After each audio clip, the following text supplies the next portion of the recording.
Merci, cher Kylian. Mesdames, Mesdemoiselles et Messieurs, bonjour.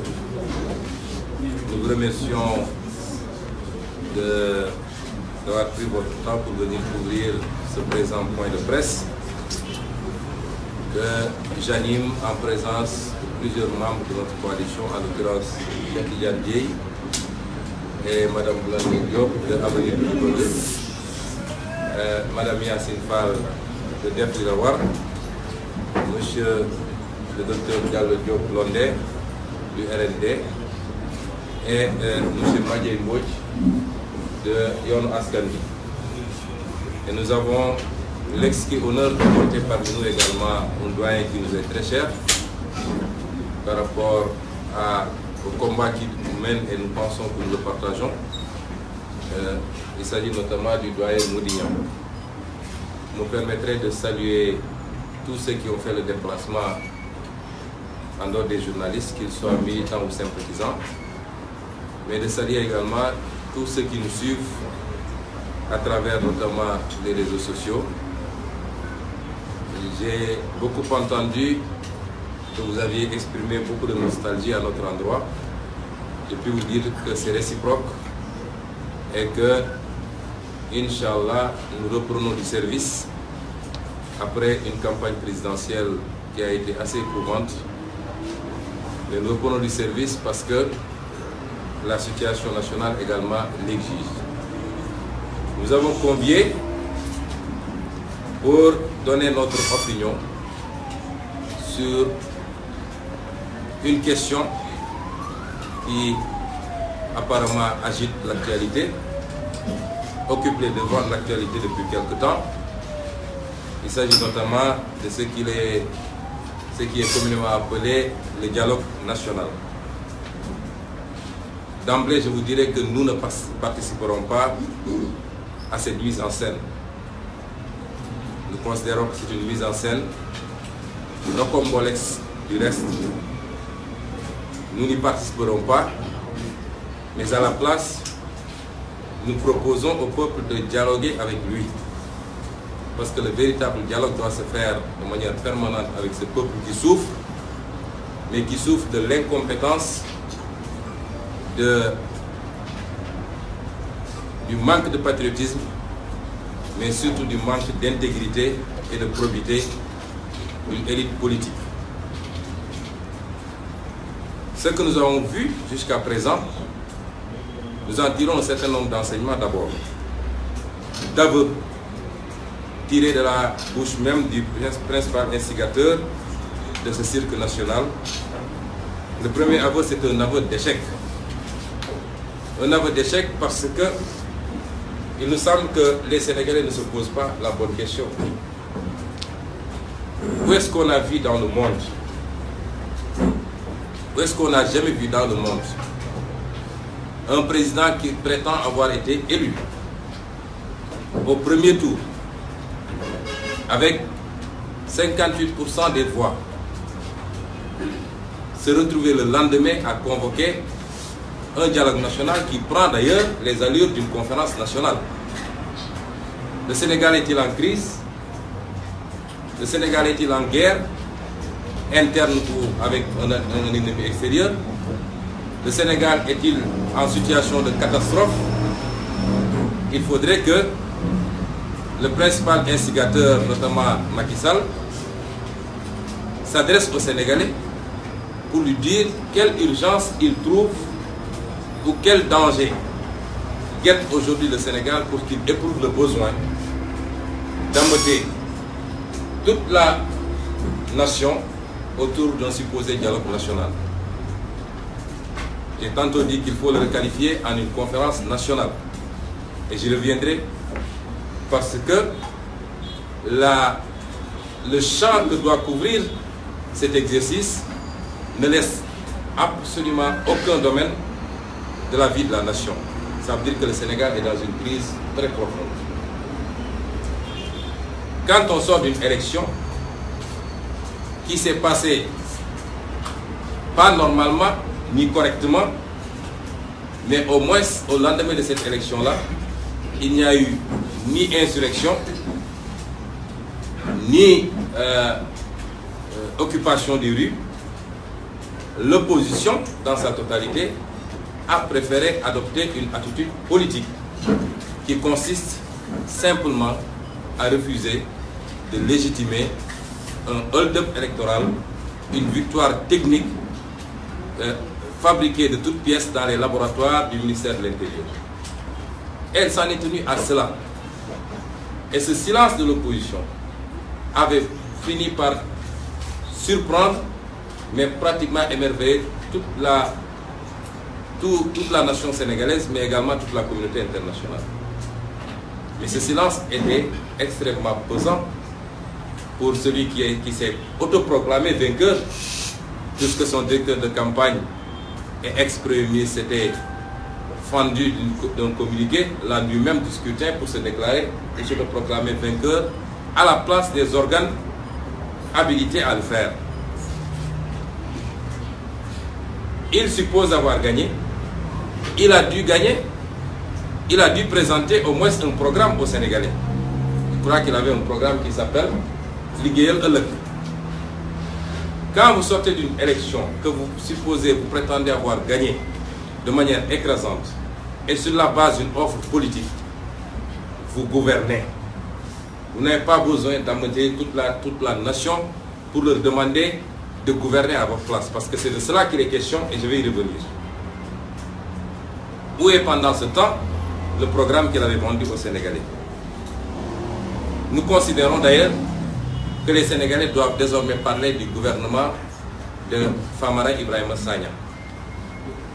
Parce que Famara Ibrahima Sagna, sa mission, c'est de fabriquer un programme, parce que quand un exercice de ce genre englobe les questions politiques, les questions économiques et les questions sociales, il s'agit carrément de fabriquer un programme à la place de Liggéeyal Ëllëg et à la place de Sénégal émergent. C'est ça la vérité. Et donc, désormais, nous devons considérer que la manœuvre qui consistait à supprimer le poste de Premier ministre devait aboutir à désigner un gouvernement informel qui sera un panier à salade où on va retrouver tout et rien à la fois. Et ce gouvernement informel est chargé aujourd'hui de fabriquer un programme de gouvernement pour Macky Sall et demain, éventuellement, de se retrouver pour le partage du gâteau étatique. Ce qui nous amène à dire que l'élection de février 2019 n'aura servi à rien, finalement, parce qu'il a servi à élire un président fantoche ou fantôme. Le deuxième aveu, c'est un aveu de roublardise. Lorsque Macky Sall lui-même dit « Je veux qu'il y ait une confiance pour qu'on travaille ensemble dans ce pays. Je ne suis plus dans les affaires de Ndiou Ndiaye. Il n'y a plus de danger pour moi. Je n'ai rien à perdre en ce moment. » Quel aveu qui résume le caractère bipolaire de l'homme. De 2012 à 2017, il n'a pas travaillé pour le développement du Sénégal. Car otage de son obsession pour un second mandat, qu'un bilan ne pouvait lui donner, il était dans les manigances et les manœuvres pour écarter, exiler, révoquer, traquer de l'opposant, modifier les lois à sa guise, etc., etc. Mais c'est bien fini pour lui, comme il le dit. Car on n'a pas besoin de son engagement de ne pas faire un troisième mandat. Nous ne lui laisserons jamais cette latitude d'avoir à violer une énième fois la Constitution pour briguer un troisième mandat. Nous savons que son engagement de finir avec son mandat en 2014, en 2024, suivra le même destin que ses précédents engagements. 100 000 emplois pour les jeunes par an, gouvernance sobre et vertueuse, mandat de 5 ans, etc. Pour son présent engagement, même son Conseil constitutionnel ne pourra lui venir en aide pour lui permettre, comme il le décide déjà, de contourner les règles et la charte fondamentale de ce pays et briguer un troisième mandat. Le troisième aveu est un aveu d'incompétence et d'incapacité. Il dit, je le cite, et il s'adresse à l'opposition, si on ne se réunit pas, des étrangers vont débarquer pour nous diviser et s'accaparer de nos ressources. Au-delà d'un aveu inquiétant, d'un leader extrêmement faible, qui n'est fort que lorsqu'il s'agit de mater de l'opposant et qui courbe l'échine face aux intérêts étrangers. Au-delà donc de cet aveu extrêmement inquiétant, je tiens à rappeler aux Sénégalais que c'est lui, Macky Sall, qui a vendangé sciemment toutes nos ressources malgré nos alertes répétées. Il a sciemment signé des contrats qui étaient extrêmement désavantageux pour le Sénégal.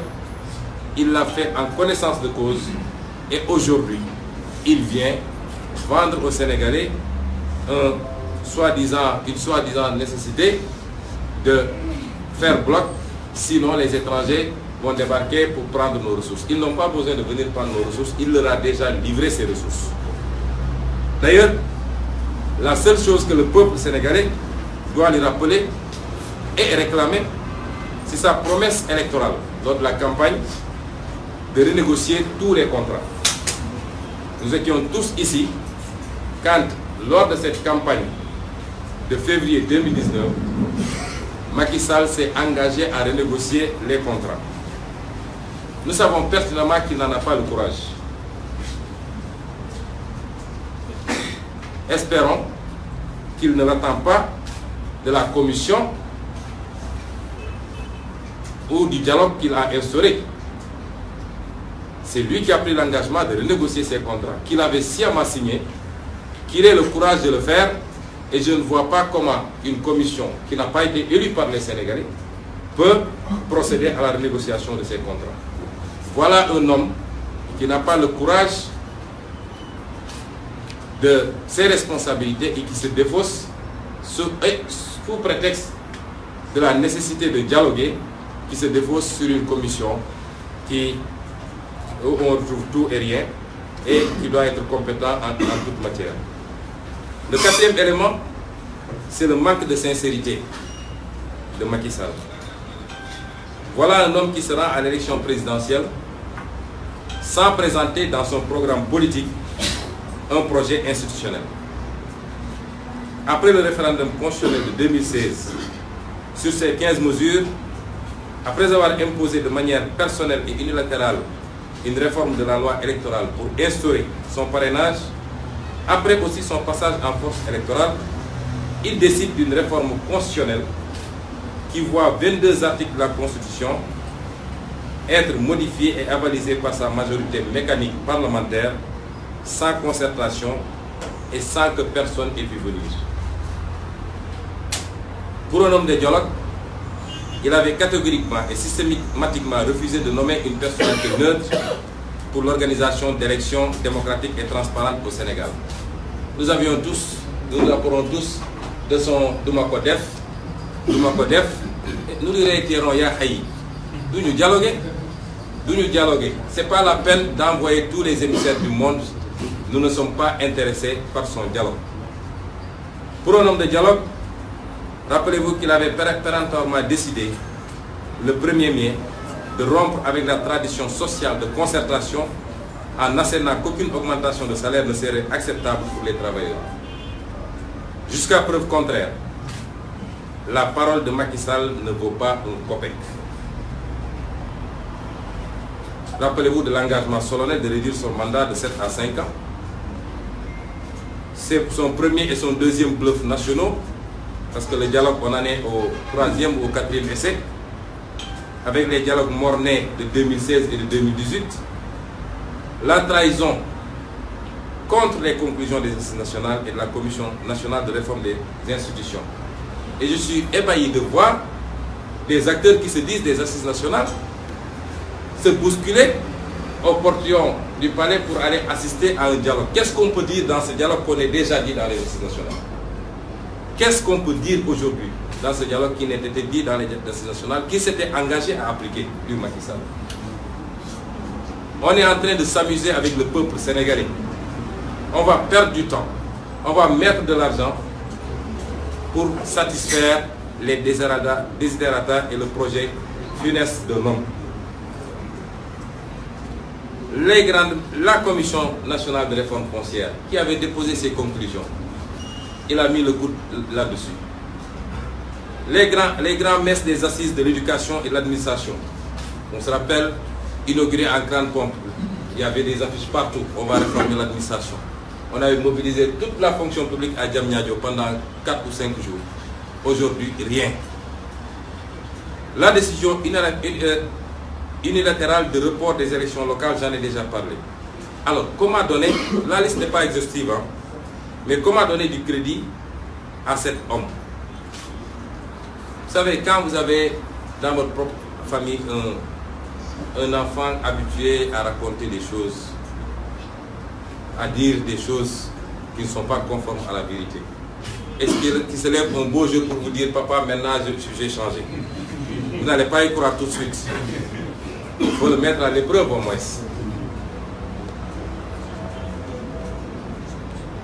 Le 5e point, c'est que nous assistons à un vaste cirque sous, entre parenthèses, présidence neutre. Je n'ai rien contre ceux qui ont été désignés. Je ne considère pas qu'ils soient si neutres que ça. Mais où étaient-ils, ces personnalités crédibles, pendant 7 ans que Macky Sall foulait du pied les règles fondamentales et sacrées de notre consensus national? On n'en a jamais entendu un seul, ne serait-ce que faire une tribune pour rappeler à l'ordre par rapport à ces dérives. Ils étaient où quand, par manque de patriotisme, le même Macky Sall livrait notre économie aux intérêts étrangers et vendangeait nos ressources naturelles dans une gestion nébuleuse et clientéliste? Osent-ils seulement parler à leurs commanditaires des criminels économiques et financiers qu'ils protègent et même encouragent par des nominations? On ne parle pas de la gouvernance dans ce fameux dialogue. La corruption endémique. Tous ces criminels à col blanc qui ont pillé la poste, qui ont pillé le COUD, qui ont pillé la direction générale des impôts et domaines, qui ont pillé le port autonome et qui aujourd'hui sont protégés par ce Macky Sall, qu'il promeut même quelquefois dans des postes de ministre ou de directeur général. Est-ce qu'ils oseraient aller lui parler de ces questions alors qu'ils ont été épinglés par des rapports des corps de contrôle? Le 6e point, c'est que ce dialogue, en réalité, cache des objectifs inappuyés. Le premier objectif, c'est que ce dialogue est une manœuvre pour se décharger de la situation catastrophique du pays. Il cacherait la réalité des finances publiques, avec un gap budgétaire à ce jour de plus de 100 milliards, et qui, s'il n'est résorbé, se portera d'ici la fin de l'année à 345 milliards. La situation du pays est dramatique. Je ne veux pas inquiéter outre mesure, mais les Sénégalais doivent s'attendre à souffrir ces 5 prochaines années.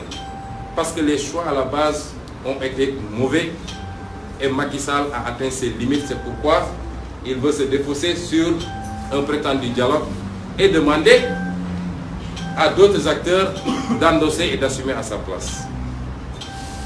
Il est clair d'ailleurs qu'à ce jour, l'État n'a pas les ressources nécessaires pour organiser les élections locales à la date du 1er décembre 2019. C'est ça qu'ils veulent cacher. Et nous constatons tous que beaucoup de ces projets, à coût de milliards, crevant le plafond de l'endettement et frappés du gigantisme maladif de l'homme, mais surtout inutiles, sont à l'arrêt. Vous savez, il y a 7 mois de cela, quand je vous disais que l'inauguration du TER c'était de la poudre aux yeux, et que je le défiais de faire un aller-retour, s'il part à Diamniadio qu'il revienne avec le TER, on avait crié aux oiseaux de mauvais augure. Où est-ce qu'on en est avec le TER? J'avais dit que le TER ne circulera pas avant le mois de juin. On est au mois de juin et le TER ne circulera pas. Voilà la gouvernance de Macky Sall. Et pendant ce temps, aucune mesure allant dans le sens de soulager les cris de détresse des populations n'ont été prises. Combien de morts devrions-nous enterrer avant d'espérer une attention du dépositaire des pouvoirs? L'arsenal, les moyens colossaux qu'il a investis dans l'arsenal de répression pour parer à toute manifestation de l'opposition. S'il avait dépensé le tiers pour sécuriser les Sénégalais, on n'en serait pas à cette situation d'insécurité devenue pratiquement endémique. Combien d'entreprises devront fermer? Combien de jeunes devront se jeter dans les bras de l'océan? Combien de femmes agressées? Combien de détournements opérés? Combien, la liste peut être longue. Ce n'est pas moi qui vais apprendre aux Sénégalais, parce que c'est eux, ils souffrent dans le chair et ils n'ont pas besoin qu'on leur cite une liste exhaustive.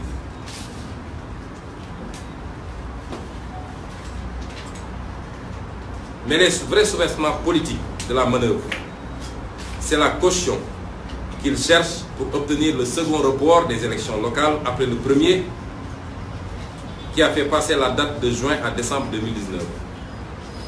D'obtenir le report ultérieur des élections législatives et de probables velléités de modification de la Constitution pour permettre le maintien du président en exercice au terme de son second et dernier mandat.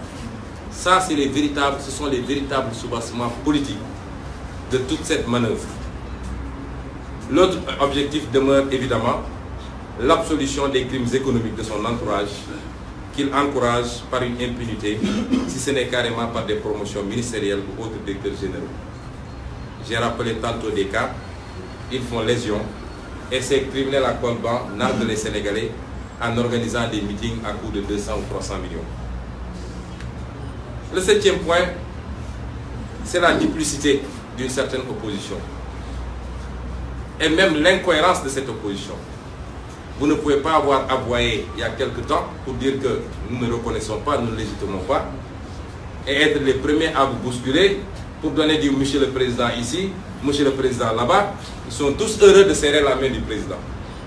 Je crois qu'ils rêvent tous, quelque part, de retrouver certaines positions. C'est un secret de polichinelle d'ailleurs. Macky Sall a son projet totalitaire. Macky Sall est un dictateur rampant. Il a son projet totalitaire. Il l'a longtemps théorisé, ça a été longtemps théorisé par ses officines, et lui-même, en annonçant dès son accession au pouvoir qu'il allait réduire l'opposition sénégalaise à sa plus simple expression. Seul un dictateur peut parler comme ça. Une démocratie ne vit que par la bipolarisation entre un pôle qui gouverne et un autre pôle qui s'oppose. Seul un dictateur peut dire « je vais réduire l'opposition à sa plus simple expression ». Ce projet a connu un début de mise en œuvre par le remplacement de l'état de droit par le parti État. Ce projet a connu un début de mise en œuvre, je disais, par le remplacement de l'état de droit par le parti État, d'une gouvernance sobre et vertueuse par une gouvernance clanique et gabégique, en excluant le Sénégal des juridictions internationales, en menant une chasse aux sorcières des opposants à son régime. La liste n'est pas exhaustive. Mais cette méthode semble avoir atteint ses limites. Cette méthode semble avoir atteint ses limites, mais le projet de Macky Sall de réduire l'opposition à sa plus simple expression demeure. Et il faut changer de stratégie. En faisant quoi? Il fantasme sur une forme de gouvernement d'union nationale qui ne dit pas son nom. Élaborer ensemble un programme commun, politique, social et économique, et ensuite gouverner ensemble, ou plutôt se partager le bonbon étatique. Ainsi, il n'y aura personne en face pour s'opposer aux mauvais choix économiques, à la corruption gouvernementale et étatique, aux dérives et abus autoritaires, aux manipulations du calendrier républicain et de la Constitution. Je veux rassurer ici Macky Sall. Il aura une opposition en face de lui.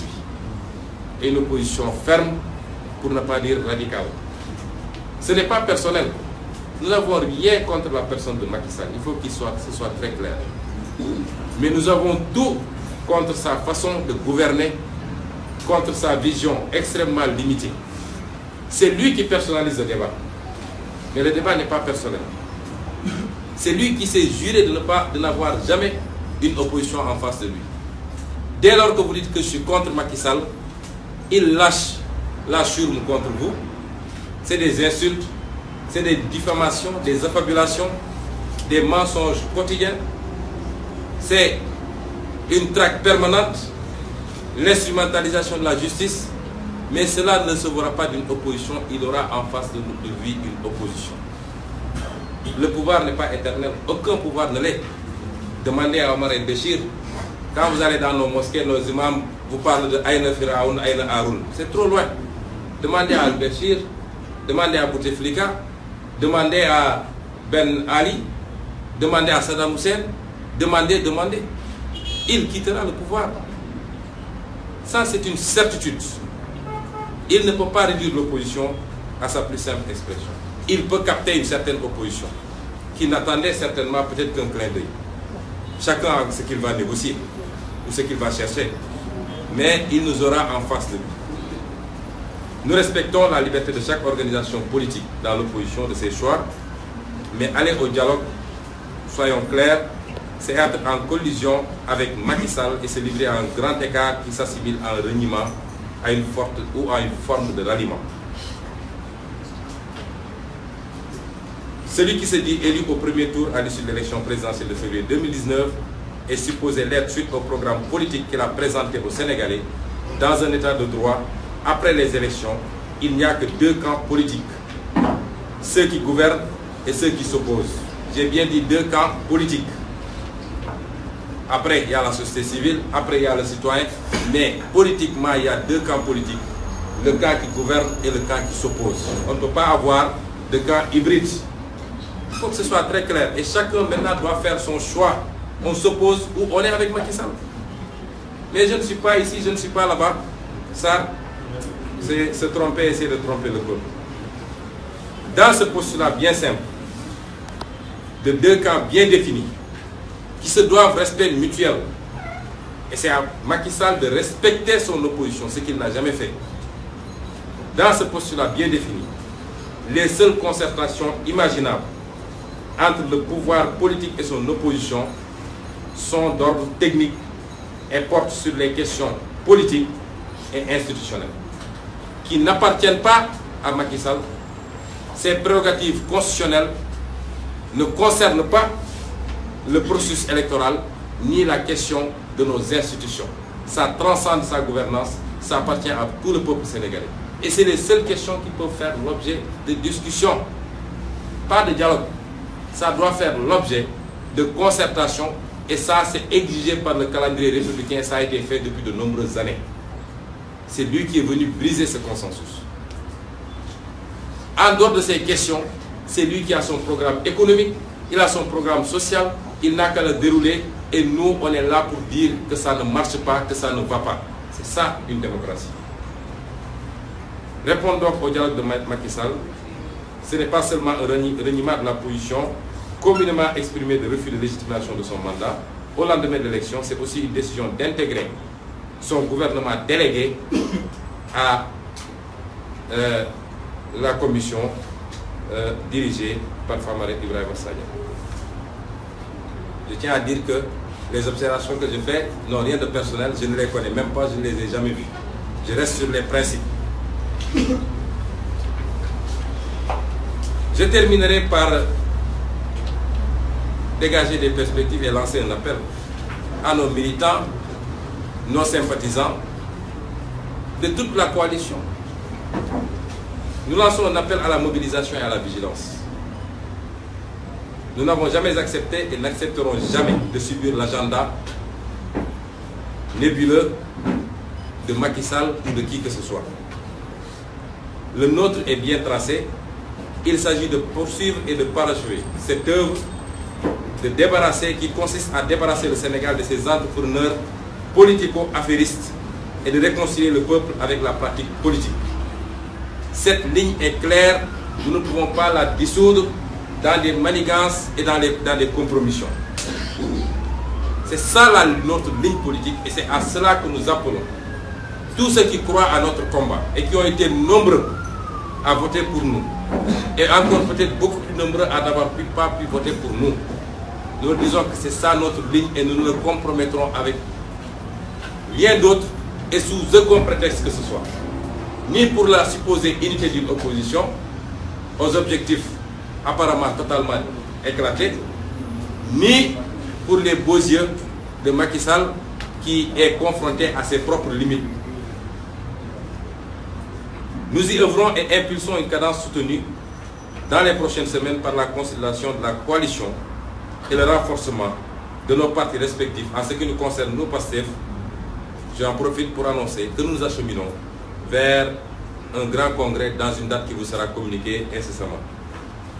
Ensemble donc, nous serons également plus que jamais du côté du peuple dans la surveillance et la dénonciation de la gouvernance malsaine et la prise en charge des problèmes sectoriels comme globaux. À ce titre, une série de questions écrites adressées au gouvernement, suivies de conférences de presse décentralisées, sera déroulée dans quelques jours. Nous rejetons ce simulacre et appelons les forces politiques et citoyennes patriotiques à faire front contre les funestes desseins politiciens et de Macky Sall et ses complices de tous bords. À la place, je l'ai dit dans le titre, nous proposons un dialogue avec le peuple. Nous proposons un dialogue franc, profond, sincère, un échange mutuellement enrichissant avec ce peuple. Nous avons proposé un programme lors de cette campagne. Tous les spécialistes, tous les observateurs qui ont lu les programmes s'accordent que nous avions proposé le meilleur programme pour le Sénégal. Et c'est dommage parce qu'on va perdre encore 5 ans à patauger. Nous avions toujours dit qu'il y a le temps de l'opposition ferme et le temps des propositions. Nous allons renouer contact avec ces populations, dans tout le Sénégal et dans la diaspora, pour des échanges féconds, pour un dialogue où nous apporterons ce que nous avons. Peut-être que lors de la campagne, nous n'avons pas suffisamment pu partager ce programme, mais où nous prendrons de ces populations également les préoccupations, que nous poserons de la manière la plus ferme, que ça plaise ou que ça ne plaise pas. Nous appelons surtout la jeunesse sénégalaise à refuser qu'une énième fois, les mêmes acteurs ne complotent contre elle dans un sempiternel exercice de partage du gâteau étatique. Nous l'appelons à se tenir prête à engager l'inéluctable bataille pour parachever la mise hors circuit de ce système mafieux. Je vous remercie.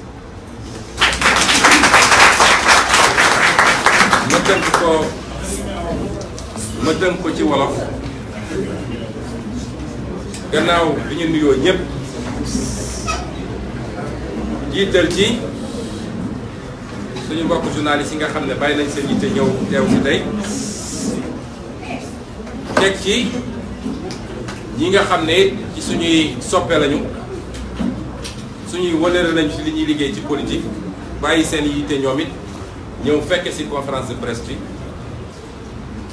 teg ci it suñuy soppe wala suñuy partisans militants sympathisants yi nga xam ne amaa nañu ci bëri ñu ngi seetaan nii sax ci direct bi di leen nuyu yéen ñëpp dégg nañu nag seeni woote xam nañ ni namoon ngeen ñu waaye ñoo leen raw dafa fekk rek bu ñu génnee ci li ñu jógee yéen ñëpp xam ngeen ni lu métti la woon lu jafe woon jaadu woon na ñu lëlu tuuti noppalu defaruwaat waaye li ci gën a am solo